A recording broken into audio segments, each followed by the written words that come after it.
Welcome, welcome, welcome. What a lovely afternoon it is here in my Brooklyn apartment, New York City. Starting to be autumn. I decided to call this live. I decided to give it the name Wake Us Up When September Begins, mocking the Wake Me Up When September Ends emo song that was popular a long time ago. What a crazy day it is. What a crazy time this is in the world. I'm sure you're all just joining this live right now. We've got plenty of issues to discuss. A lot going on in the world, a lot of things that don't make sense. Let's see who's joining the conversation. Oh, wow, I see that this is getting to be a bigger live. Don't forget to tweet this out. Don't forget to invite all your friends to join us.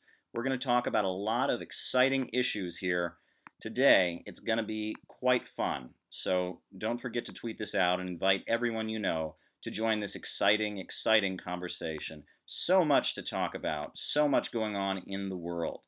I see people greeting me from Italy. I see people greeting me from Mexico. I see people greeting me from France. Such an exciting time. Wow, what a day. Tweet this out, invite your friends. We are going to have an interesting live. I'll tell you how I'm doing today. I will talk about a few issues. I do not care. Hear me say this. I do not care about Bob Woodward's new book. And I don't care about Omarosa's new book. And I don't care about James Comey's book. And I don't care about the new book by Michael Cohen. I don't care about this stuff. I am interested in policies, not in personalities. And the circus in Washington, D.C., in which we are all concerned about what Donald Trump just said and what's really going on behind the scenes and who called who an effing idiot or an effing this or that and who hates Trump. Not concerned about it. This anonymous op-ed in the New York Times, not concerned about it. Don't care. I am interested in policies, not in personalities. And I will say that all the people that are outraged about it, all the people that are glued to their TV screens, watching CNN, wanting to know who's the mole in the Trump administration, who released that op-ed, was it Mike Pence? Was it someone trying to frame Mike Pence by using one of his favorite words? All of you are really helping Donald Trump because that's the genius. The Apprentice, the set for The Apprentice is now the White House, and all of us are glued to our TV screens, excitedly wondering what is going to happen next. It's theater. It's pure theater, and if you are involved in it, you can hate Donald Trump all you want, but you're helping him. You're watching his television program, and at the end of the day, I am convinced people who like Trump are going to vote for him, not because they agree with his policies, but because they want to watch the show. They think it's entertaining. It's reality television. I'm interested in policies, not personalities. I've probably said that enough. I'm mildly interested in the Kavanaugh Supreme Court hearings. Mildly interested in that. I think that the alarmism from a lot of the left-wing activists is a little bit silly because, as you will recall, for most of U.S. history, the courts have played a conservative role. The Warren Court of the Cold War era of the 1960s, that was an exception. But for the most part, the Supreme Court has been very conservative and right-wing. Both Abraham Lincoln and Franklin Delano Roosevelt had to battle the Supreme Court and fight with the Supreme Court in order to pass progressive reforms. The Supreme Court historically has been a conservative wing of U.S. politics, and as U.S. society goes back to normal, and as the boom of the Cold War, the high standard of living, the labor aristocracy, the white picket fence American dream fades away, U.S. society is getting back to normal. People are talking about socialism once again.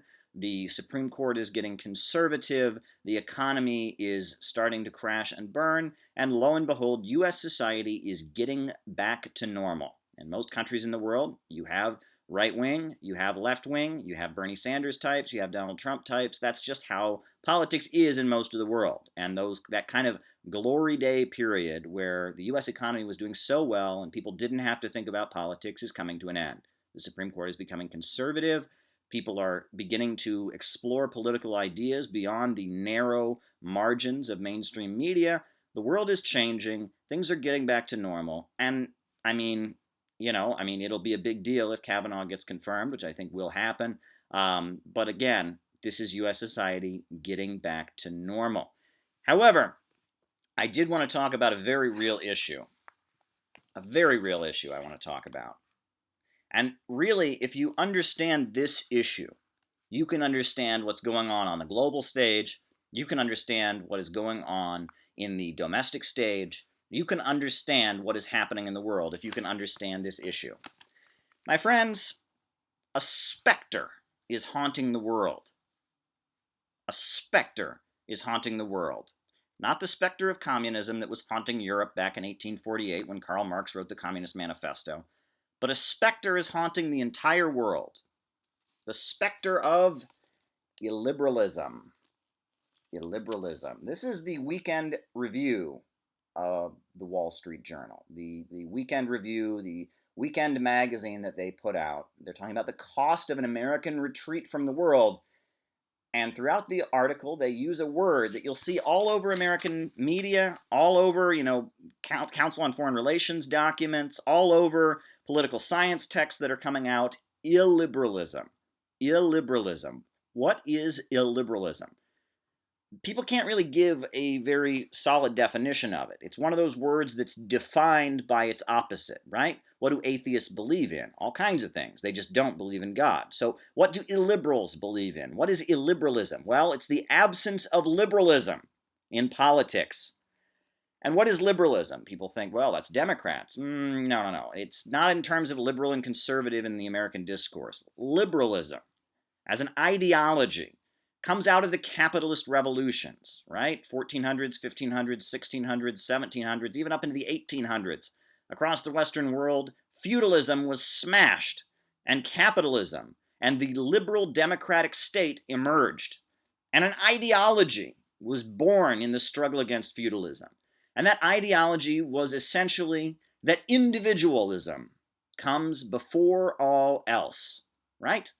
That the individual is the highest and most important priority for society, that the government is best which governs least, and it is the individual against the mob, that collectivism is the problem, right?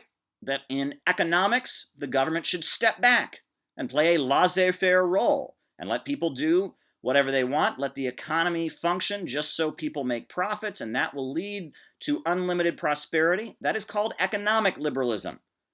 Furthermore, you then have social liberalism, right? This idea that, hey, you have no obligation to society. You have no obligation to your family. You can do whatever you want.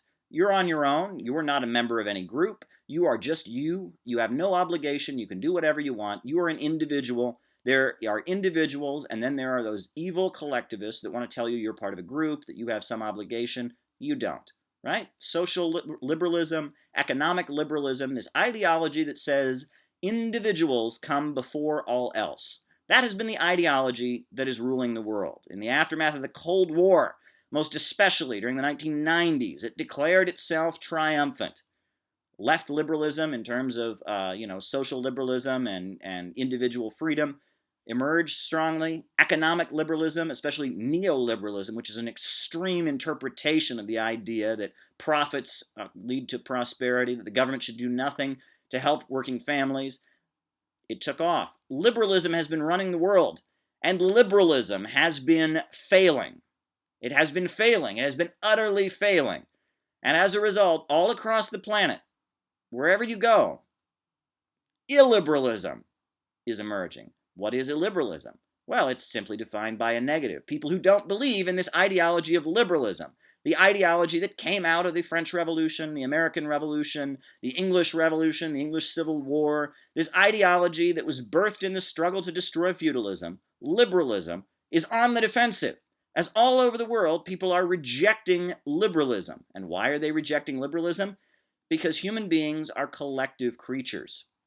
Even in prehistoric times, we lived in tribes. Every achievement in the history of human civilization was done collectively. The pyramids were built by people working together. The modern world economy that we see, the computers, the space travel, all of that came from people working together. Human beings are not tigers. We don't exist out in the woods by ourselves. People should have individual rights, obviously, and the way things were under feudalism was obviously repressive and holding back social progress. But at the end of the day, human beings are collective creatures. We have collective identity. We want to identify with something bigger than ourselves. We can't just be individuals alone. And the world is rejecting the ideology of liberalism, as articulated by Ayn Rand and Milton Friedman and George Orwell and so many of these intellectuals that emerged to champion the individual and to demonize the mob. Whenever people get together and start working in their own interests, start working to try and achieve goals collectively, they're the mob. It's totalitarianism, and we must run. This is the ideology that has seized control of the Western world, that the Western world has been brutally enforcing on developing countries around the world, and humanity is rejecting it. That's essentially what's taking place in the world today. Right now in Syria, Iran, Russia, and the Syrian government are on the verge of retaking Idlib, right? Meanwhile, al-Nusra terrorist groups, all kinds of terrorist organizations are operating in Idlib, and the United Nations convened meetings in which it was basically everything was said by the Western leaders to try and prevent Idlib from being retaken by the Syrian Arab Republic. What else is going on? Trump is now talking about a huge new round of tariffs to impose on China. What else is happening?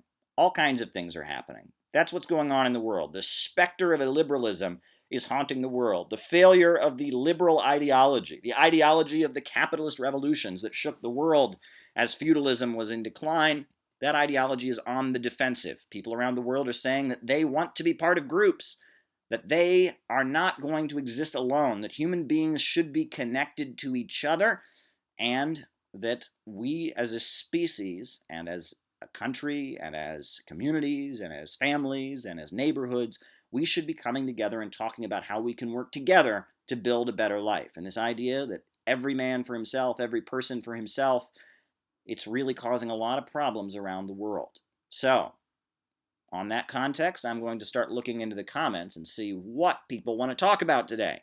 I've got plenty that I want to talk about. I'm sure you've got plenty that you want to discuss. Let's go on. Someone said, Caleb Maupin, did you see Obama's speech? That's pro-gun tanky. I saw selections from Obama's speech, and I thought it was amusing because there was a particular quote from Obama's speech, and I'm going to read it. I'm going to read it to folks here. I want to get it exactly right. I don't want to mischaracterize what he said. I don't want to misquote him at all. This is what Barack Obama said when he was speaking in Urbana, Illinois. He gave this speech denouncing Donald Trump. This is what Barack Obama said. I want to read it out to people. Just one second. I'm going to pull up the quote. I don't want to get it wrong. I hate to make you all wait, but I don't want to get it wrong. I want to get it exactly right. This is what Barack Obama said. Quote, "We won't win people over by calling them names or dismissing entire chunks of the country as racists, sexists, or homophobes.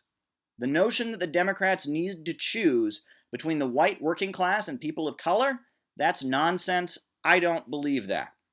That was Barack Obama, former U.S. President of the United States. He basically said to the Democrats, look, you've got a problem.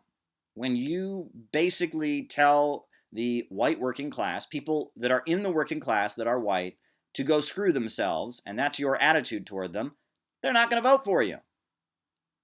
Right? Now, it's interesting, that was said by Barack Obama, Democrat, former U.S. President. If anyone said that in a Marxist organization in the United States, they would probably be expelled. The internet is full of people saying nasty things about me, nasty things about other people, simply for saying that. In left-wing circles, you are not allowed to say that.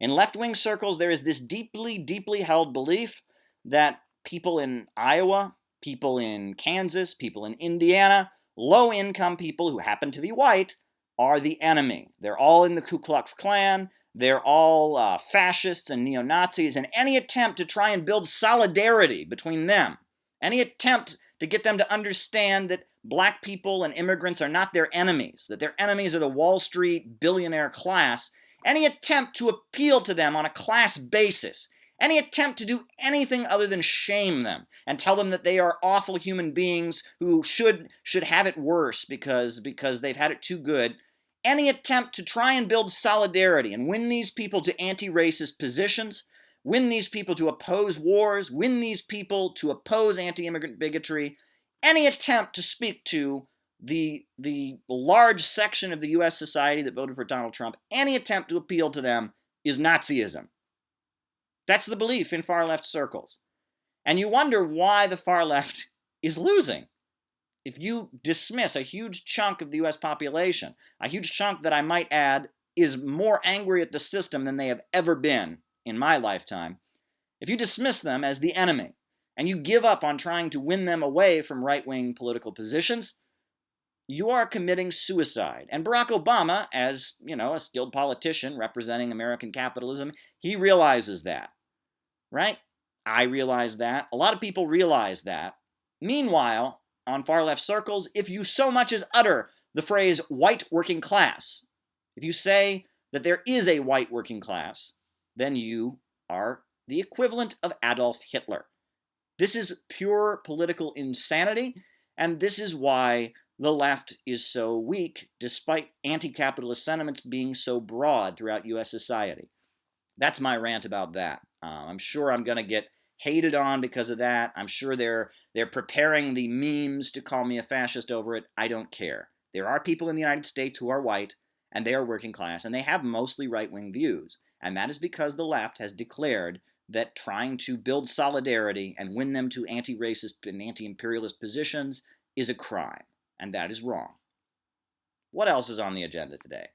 What else is new? I love you folks, by the way. If I seemed a little too angry there, forget about it. I love you all. The fact that we're here talking makes me happy. It's a lovely September day, starting to get a little cool here in New York, starting to cool down from the summer heat. A lot we can talk about. There you go. What's going on here, folks? You're right that there will be a crisis next year, but I saw that DSA tells me we're doomed. Well, the DSA has been growing very rapidly. I'm not a member of DSA, never been. I know a lot of people who are in DSA. I know it's a very broad tent, that a lot of people in DSA think one way, and a lot of people think in one way, and that, the organization is kind of in flux. It's certainly not the group that it was when Michael Harrington started it. There's all kinds of people in the group with all kinds of different political views. I think the rise of DSA, that's Democratic Socialists of America, is an interesting development. And people are going to watch it. DSA has kind of, evolved through its forming. It was formed by Michael Harrington in the 80s as the new communist movement of Maoists and the old Soviet Communist Party were kind of in decline. There was an emergence of kind of activists who'd been through the 60s that were looking for something a little different. Michael Harrington started In These Times magazine, and DSA kind of emerged. We saw the labor bureaucracy in the 1990s. John Sweeney, the head of the AFL-CIO, he was a member of DSA. DSA, I remember the time I was getting involved in politics for the first time, around the time of the Iraq War. DSA was, it was like their website wasn't even being updated. But then, lo and behold, during Occupy Wall Street, DSA was there. We now have Jacobin magazine.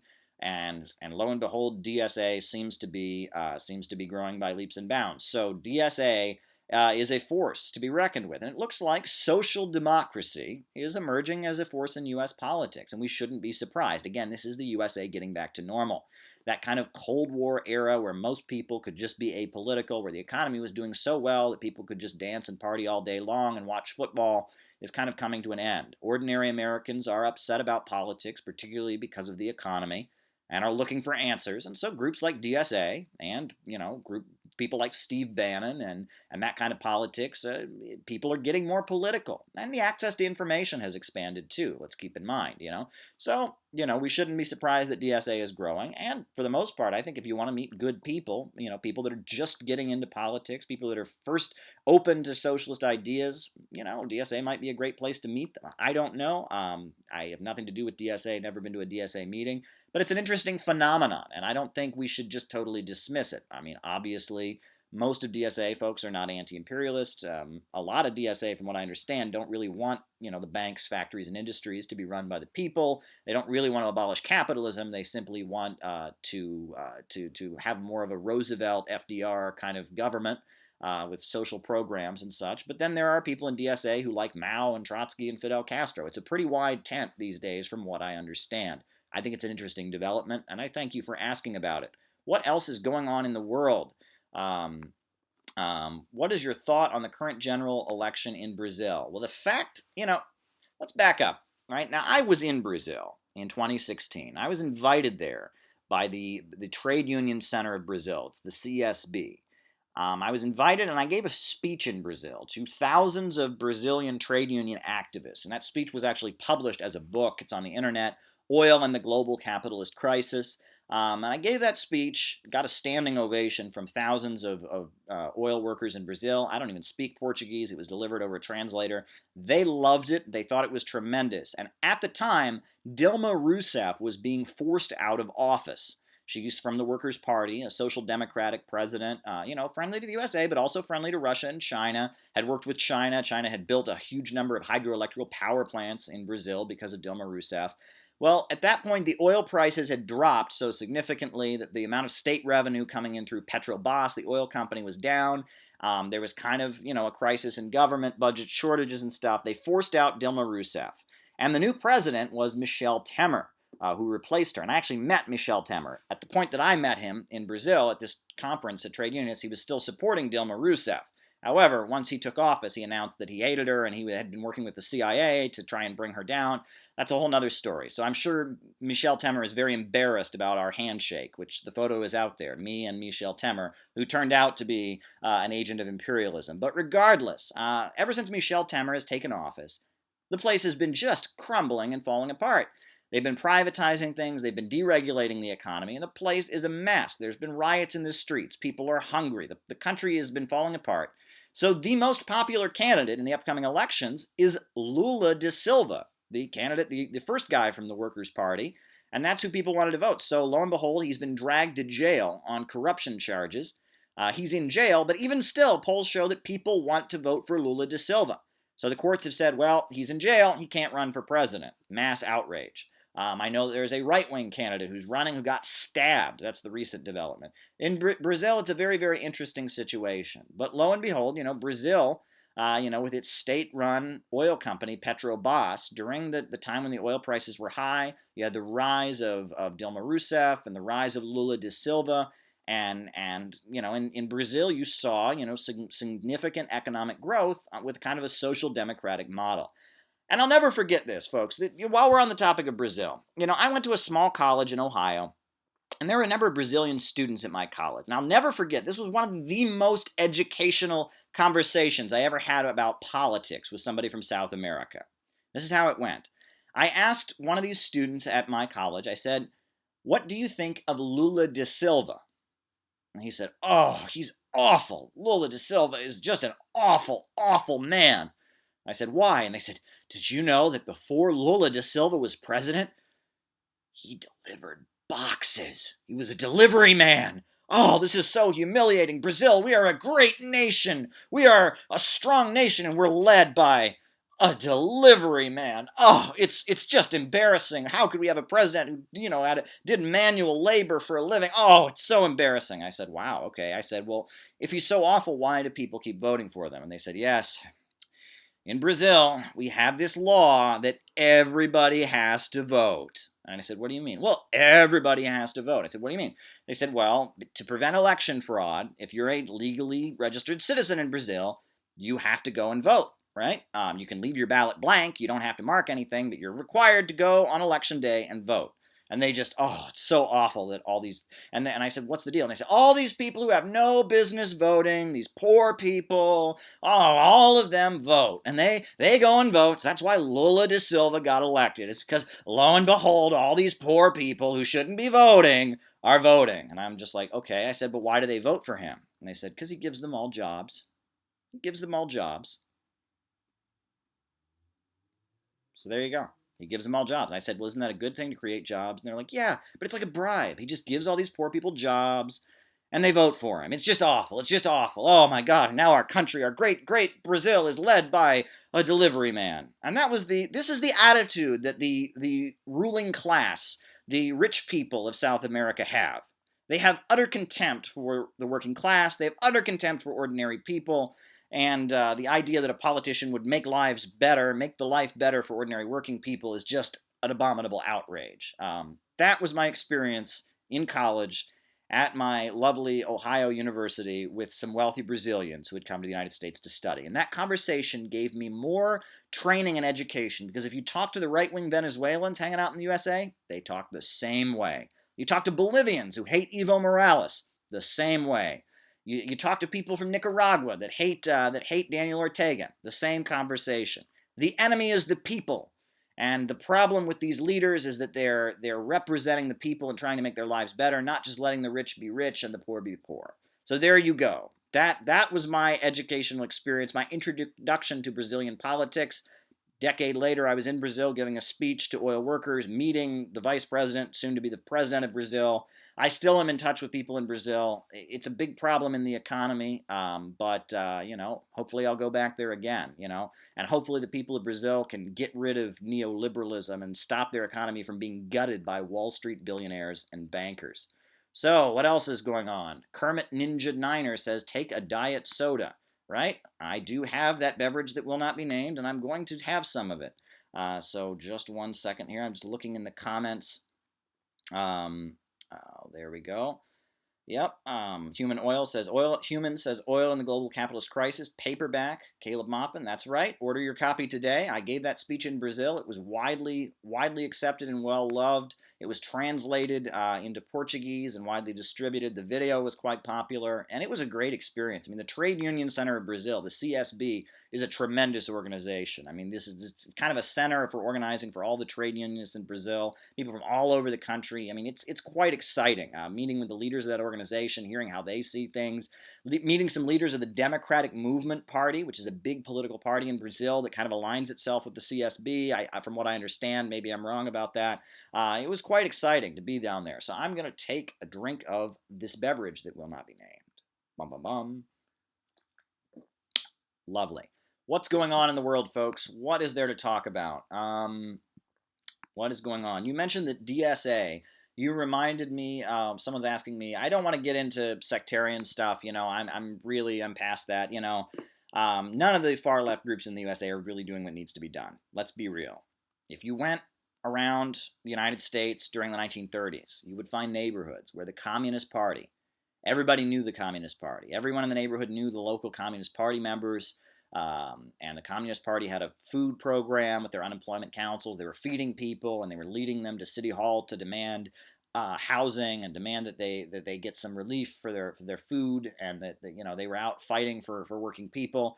Even in the 1960s and 70s, there was the Black Panther Party, and if you went to any African-American neighborhood in an urban area in the United States, people knew who all the Black Panthers were, and they knew about rallies they were having, and they were leading the people to fight around community struggles, and they had their free breakfast program, and they were taking care of people. None of the communist groups in the USA are doing that right now. None of them.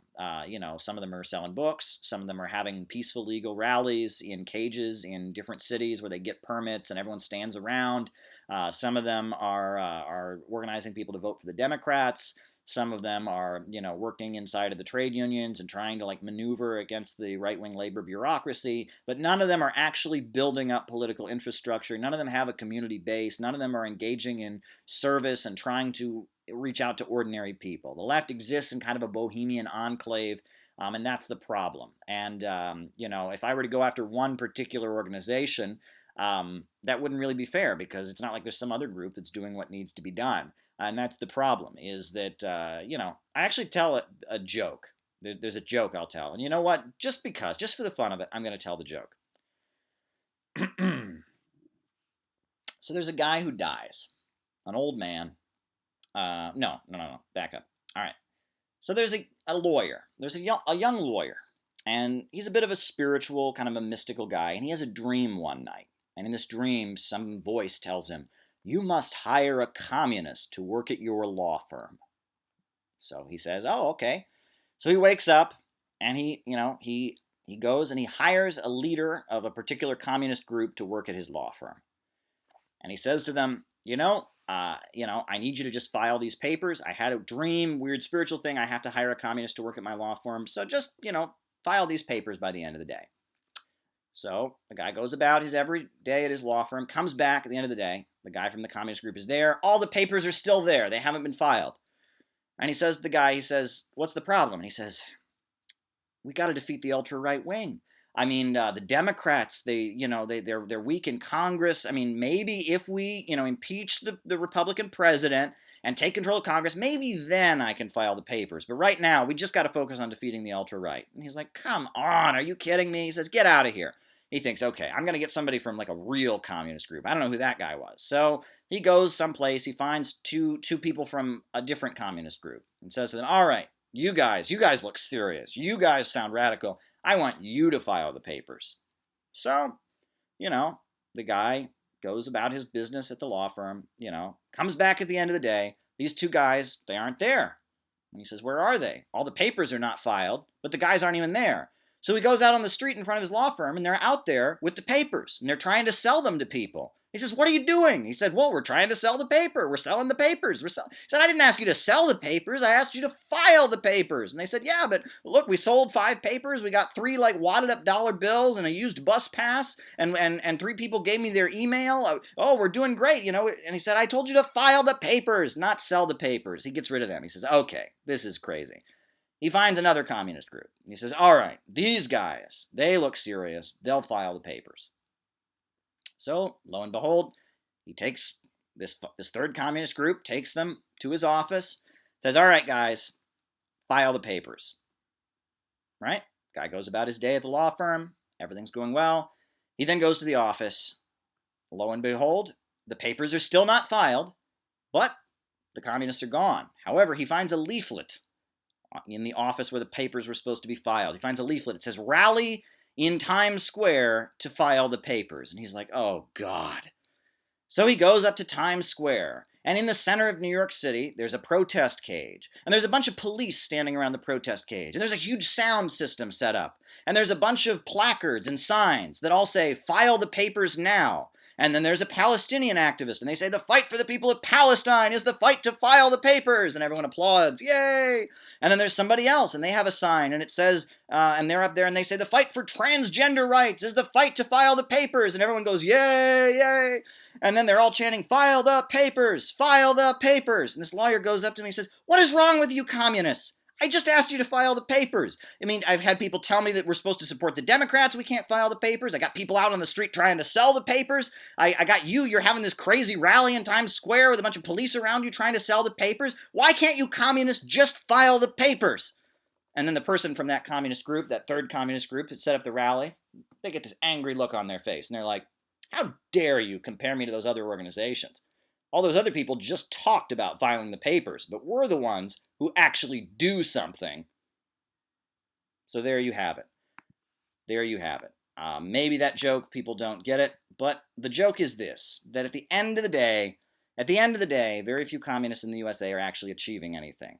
So, at the end of the day, that's the joke. I don't know if people find it funny. If you're not familiar with leftist inside baseball, you probably won't find that funny. I'm responding to a comment somebody made in the comments section. But there you go. Life goes on, right? I'm not a comedian. I'm a very serious person. My sense of humor is a little bit off. I really like puns. I'm not like a comedian. So there you go. No more jokes. I promise you, no more jokes. What's going on here? Yo, Caleb, can you review JFK to 9/11, Everything a Rich Man's Trick? I've never seen that movie, so I'll have to watch it. That's an interesting question. Is that a good film? That's from Kaluan. I've never seen it. Don't know about that film. The joke's on you, says Angstus. Well, there you go. Hey, heard you on George Galloway. It was really good. Hope you do it again. Me too. I have always admired George Galloway. Great leader. I actually saw him speak in Cleveland when I was living in Cleveland. He brought the house down. I actually saw him again at Valdi Discussion Club in Sochi, Russia, up in the mountains. That was an amazing conversation we had about politics and all of that. It was an honor to be on his show. He's a great guy. I hope he has me on his show once again. Exciting times we live in, huh? Someone says, I like the joke. Well, that's good. I've used it for years. I hope you get the point. What's going on here? Someone says to me, I'm seeing a lot of different things here. Someone says to me, what do you think about the World Federation of Democratic Youth? Well, that's interesting. You know, after the Second World War, there was this organization formed called the World Democratic Youth Federation that was formed, and it was kind of an alliance of people around the world that were anti-imperialist and anti-racist and anti-fascist. Communist parties joined it. Some social democratic parties joined it. It's a very, very interesting group out of the UN. And every year they have, not every year, every 4 years, they have the World Festival of Youth and Students that they convene at some country around the world. I've been to 2 of their gatherings. The one in Ecuador, amazing experience. The one in Sochi, Russia, amazing experience. And I think it's a great group, bringing together young people from around the world who believe in socialism and who believe that imperialism is no good and that the youth of the world should come together.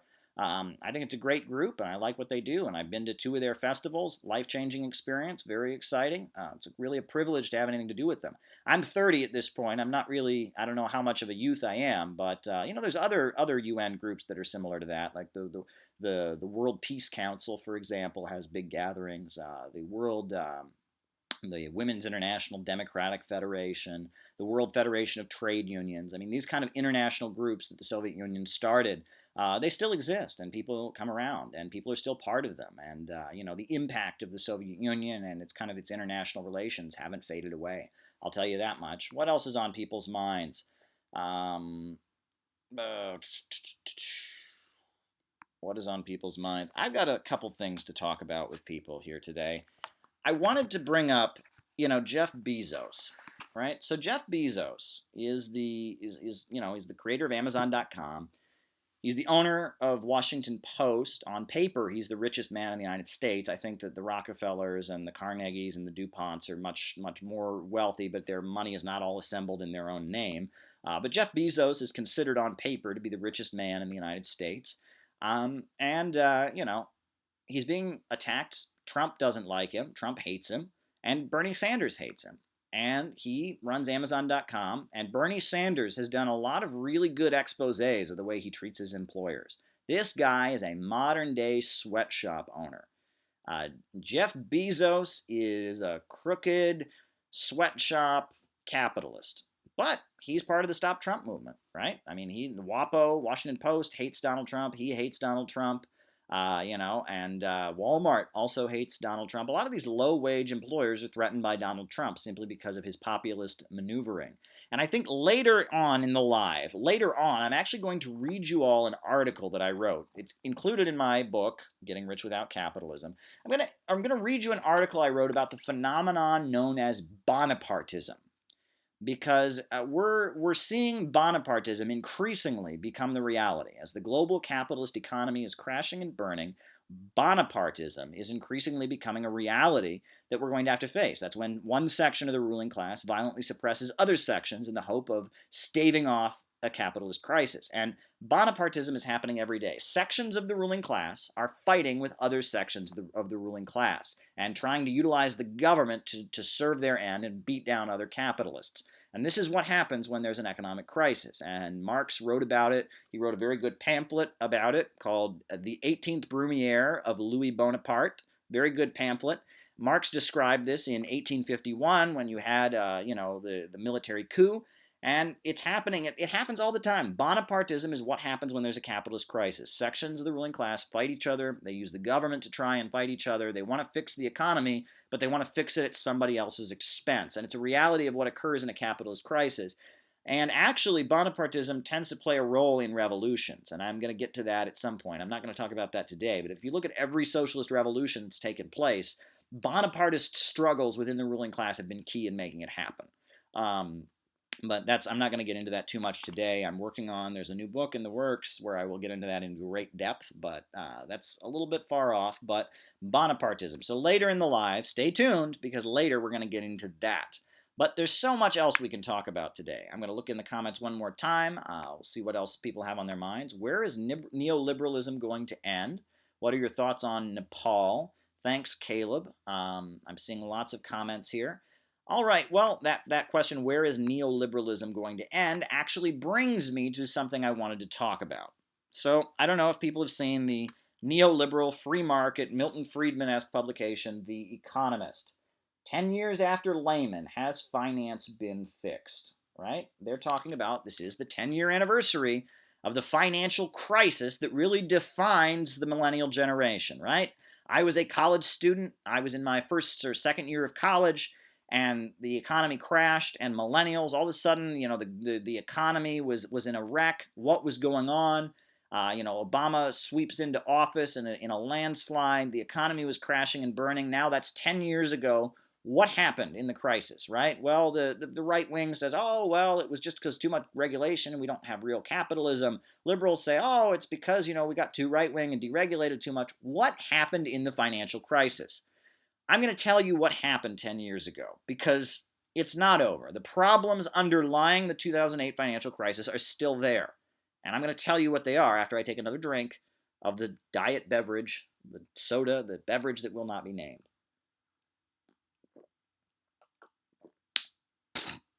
So what happened? What happened in 2008? What happened? Here's what happened. For the last 3, 4, 5, 6 decades, ever since Roosevelt left office, there has been a huge effort to move the United States in a more neoliberal free market direction, right? You can start with the Taft-Hartley anti-labor bill that made it illegal to strike in solidarity with other workers. You can talk about there were other occurrences that happened, especially in the aftermath of Richard Nixon being driven out of office. Neoliberalism, the idea that the government should play no role in the economy whatsoever except to promote private corporations and competition. Neoliberalism really, picked up steam in the United States. You had, industrial jobs being shipped into other countries. You had, huge amounts of cuts in social spending, getting rid of government jobs, cuts in social programs.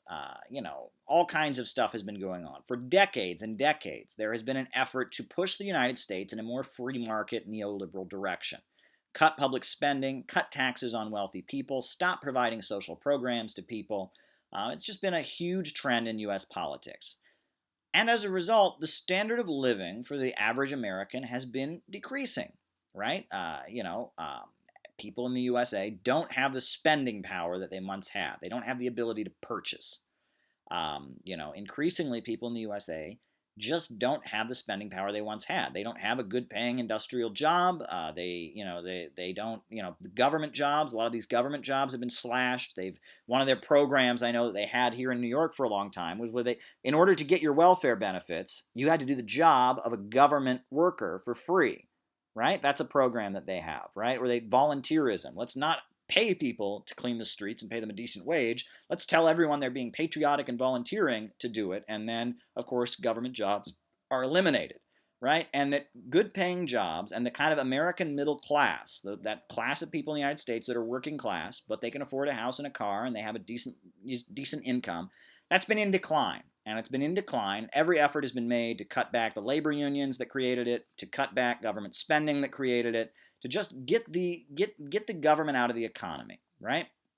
Alan Greenspan was the leader of the Federal Reserve. Right after Nixon was ousted, when Gerald Ford was elected president, one of the first things he did was appoint Alan Greenspan. And Alan Greenspan brought Ayn Rand, his mentor, the author of The Virtue of Selfishness, Capitalism, the Unknown Ideal, Atlas Shrugged. He brought her to the White House when he got sworn in at his first government job. So Alan Greenspan, who eventually becomes a leader of the Council on Foreign Relations, also the head of the Federal Reserve, he's in there.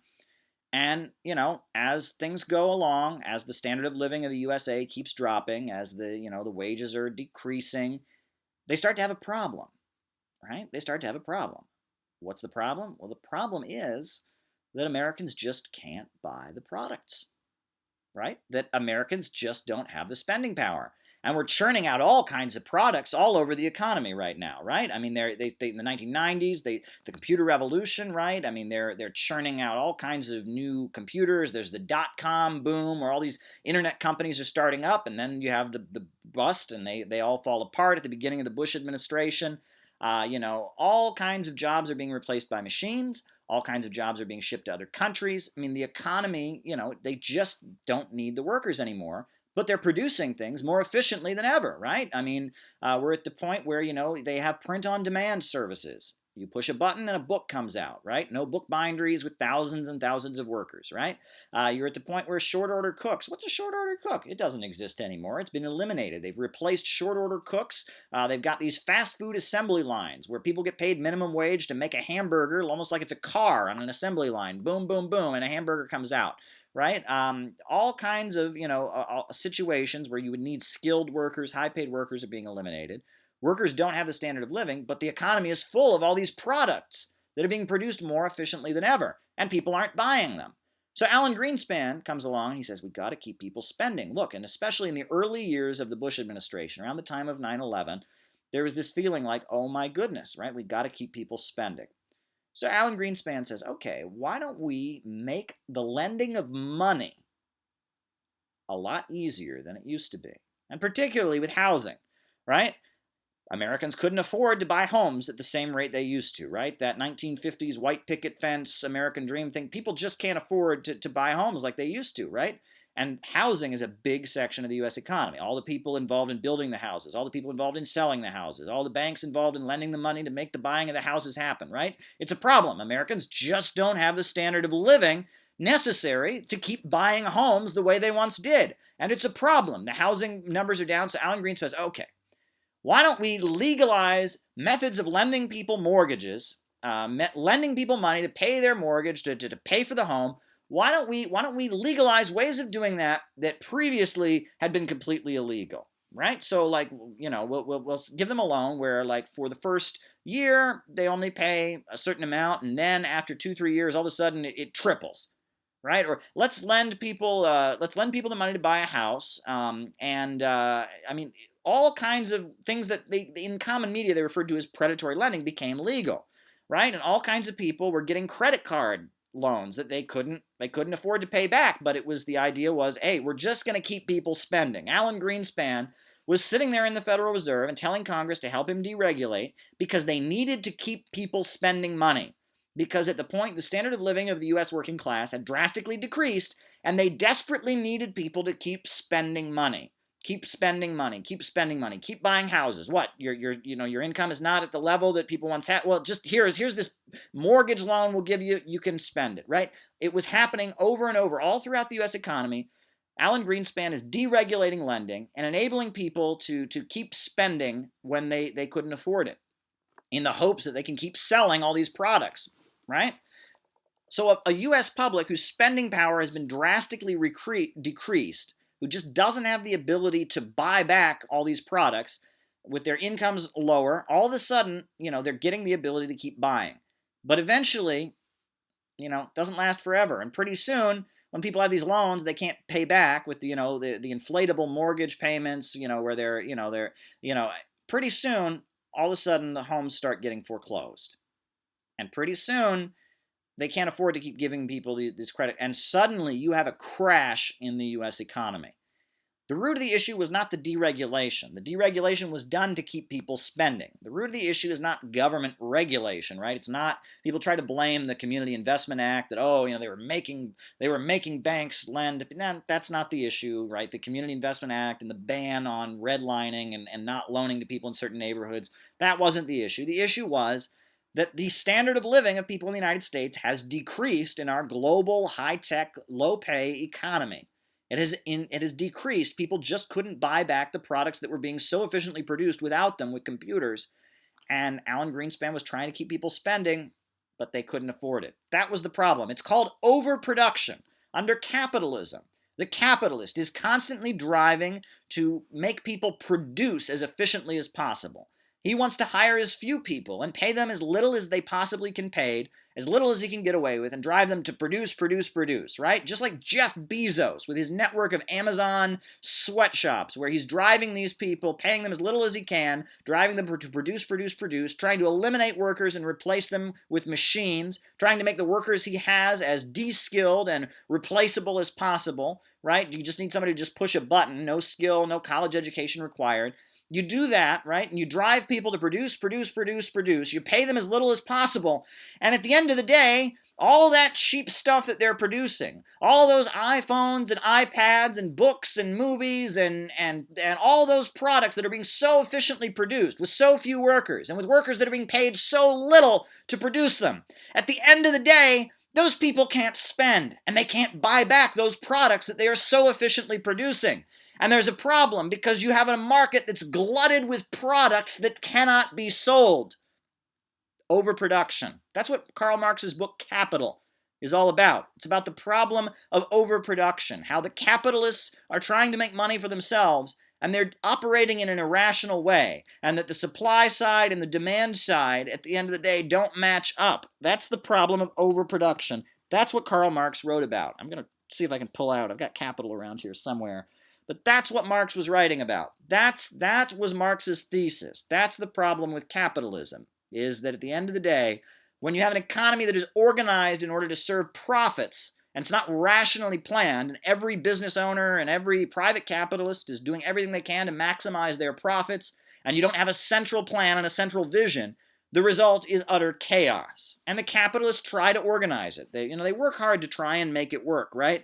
They developed the Federal Reserve Bank, right? There used to be these panics that they had. So they set up the Federal Reserve, a private corporation that pumps money in and out of the economy to keep companies from crashing, right? They set up, all kinds of mechanisms to try and stabilize what is naturally an unstable system.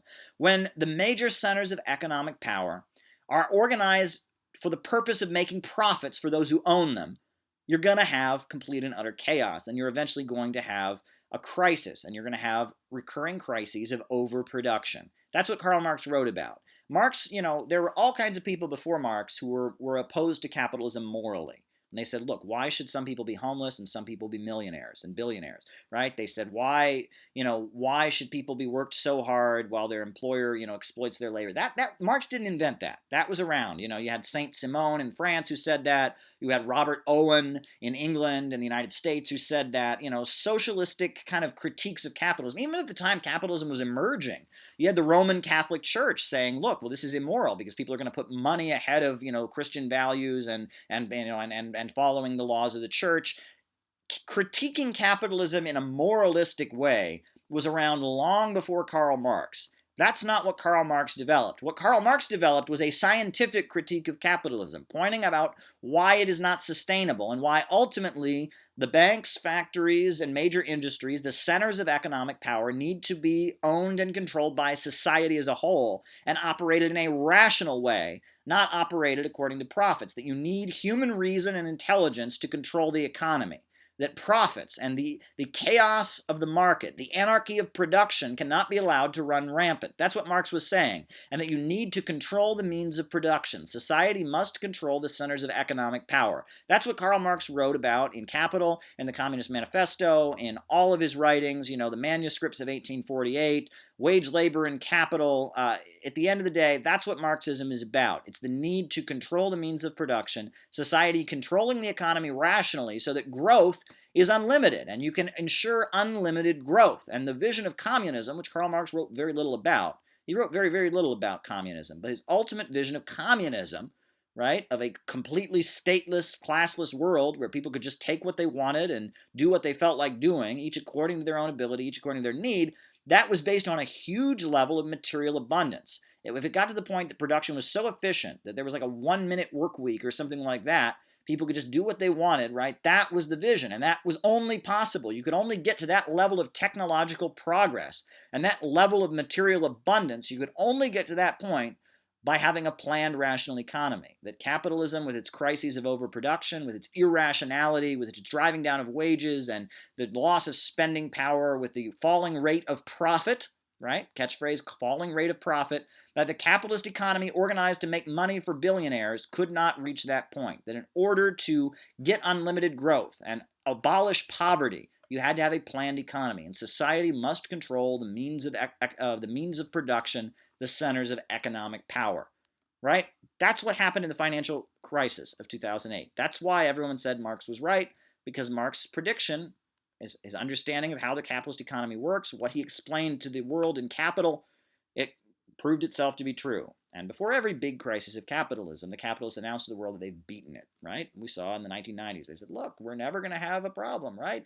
Unlimited growth, it's going to happen. In the 1920s, right? Ford has defeated Marx, was what they said. And generally, what precedes the reason for this is because in the lead up to a period of extreme capitalist growth, you tend to have the development of stabilization mechanisms that the capitalists believe will prevent the crisis, right? In 19 teens, around the time of the lead up to World War I, you had the development of the Federal Reserve System. And so they said, oh, we've beaten it. There won't be any crises of overproduction anymore. 1990s, you had the fall of the Soviet Union. You had China opening up to foreign investment. And they said, oh, we've beaten it. There won't be opposition to capitalism, and it's going to be permanent growth. Capitalism can't create permanent growth because it's irrational. In order to have growth that is sustainable and long-term, that doesn't lead to a crisis of overproduction, in order to have that level of growth, you have to control the economy. The economy must be controlled by society. And at the end of the day, I don't know what all these people protesting out there think. There's a lot of people that call themselves leftists that are horrified by that, right? Oh my God, that's authoritarianism. You want the government to control the economy. Oh my God, I'm a leftist because I want to do my own thing and I want to tell my parents that they can't boss me around. And no, that's not what Marxism is about. Marxism is about the means of production being planned by society and production being controlled rationally, abolishing the crises of overproduction and creating unlimited growth. That's what it's about. It's about getting rid of the crises of overproduction, rationally planning the economy to serve public good and not profits. It's not about, you giving the middle finger to your parents. It's not about, telling the rich that they need to share. It's not about humanitarian and moral concerns. I mean, that's part of it, right? I mean, the capitalist system obviously has a lot of moral problems, but at the end of the day, scientific socialism is about the need for society to be rationally organized. It's not about jealousy. It's about rationally overcoming the problems of the capitalist system. So there is my rant for you all today. What is going on here? David says LOL. Well, we can all LOL. It's easier to laugh than to cry sometimes, and what a day. All right. Okay. So, a lot on our minds today. I am going to do that reading for you, but I want to see if there's anything else I wanted to talk about. Another example of Bonapartism is Nike. Nike. Remember Nike? So Nike had just recently signed a contract with Colin Kaepernick. Colin Kaepernick, African-American athlete who's been taking a knee and not standing for the national anthem to make a political protest, right? Nike signed him up, gave him a contract. Police unions are outraged, the right wing are outraged, but at the end of the day, it's a good marketing decision. It's a good marketing decision. Why? Well, first of all, you have to remember Nike is not only in the United States, but even within the United States, there are millions of people who think Colin Kaepernick is right, that he's a hero, right? And that police brutality is a problem, that racism is still an issue in U.S. society, and that he was right to take a knee and protest it, right? On top of that, globally speaking, right, the image of Nike is they're a company associated with athletes, with African Americans, and so it's not going to hurt their sales around the world for them to embrace an athlete who protested around African American issues and had issues because of it and got fired because of it or whatever happened, right? So at the end of the day, it's not going to hurt Nike. And this shows, again, divisions within the ruling class. One section of the ruling class, Nike, the owners of Nike, have embraced the protests against police brutality, have embraced Black Lives Matter. It's a good marketing decision. Other capitalists that are aligned with Donald Trump, they have opposed it, right? At the end of the day, different sections of the ruling class, enlisting workers, right? The police unions and the folks who hate Colin Kaepernick are aligned with certain capitalists that just hate Nike for what they did. Nike is aligned with certain capitalists and certain political figures that like what they did. At the end of the day, this is divisions within the ruling class. And this wouldn't have been in the 50s, this would have been unheard of. Right, because in the 50s, the ruling class of the United States, the billionaires and bankers that have the power, marched as one because you didn't have a falling rate of profit. Profits were very high, and they kind of operated on a consensus basis, right? That they all were making high profits. They were battling against the Soviet Union and the communists in China that were considered a threat to their system, and they operated on kind of a consensus basis. There was a consensus among the rich and powerful in the United States. Not anymore. now we're seeing divisions within the ruling class. And that's what happens when there's a crisis. Sections of the ruling class fight against other sections. They enlist working class people to be kind of their foot soldiers in these factional fights against each other. That's what happens. So, on that note, I promised you all that I would read to you from the book. I was going to read you all the chapter on Bonapartism. And so, with no further ado, I'm going to read you the section of my book. It was originally an article that I wrote for New Eastern Outlook. I'm going to read you the section of my book about Bonapartism.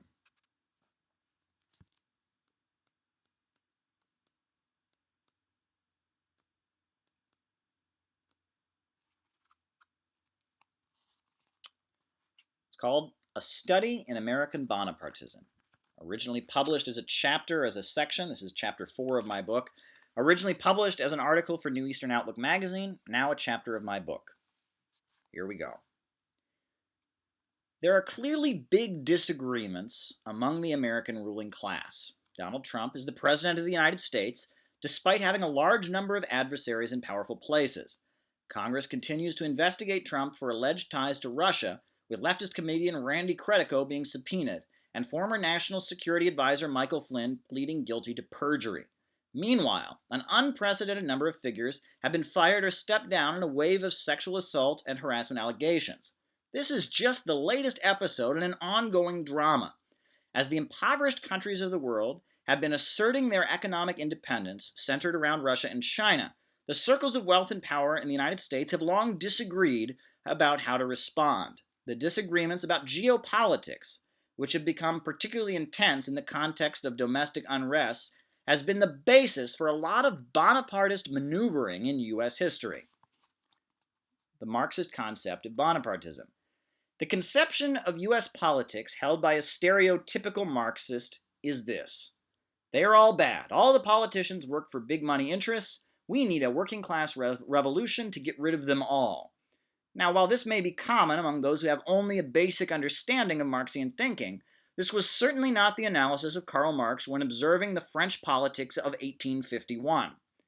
When military officials dubbed themselves the Party of Order, grouped around the nephew of Napoleon Bonaparte, took over France, government policies changed significantly.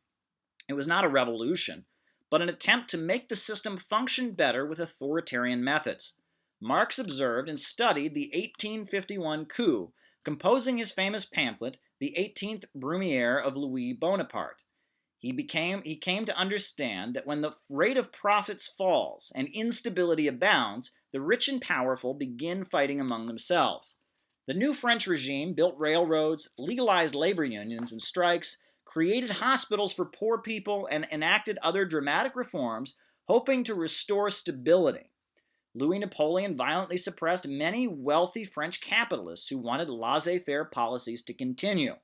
The reforms enacted by the Party of Order were only a temporary fix, and 20 years later, France was once again in a crisis, with the Paris Commune emerging in 1871. When one section of the rich violently suppresses others and takes dramatic action at the expense of other capitalists, this is what Marxists call Bonapartism. In recent American history, the key issue of division among America's ruling elite has been how to combat the rise of Russia and China as competitors on the global stage. Reading from my book, Getting Rich Without Capitalism. The rise of the Eurasian superpowers is something that the billionaire monopolists who run the USA find intolerable. But what can be done about it?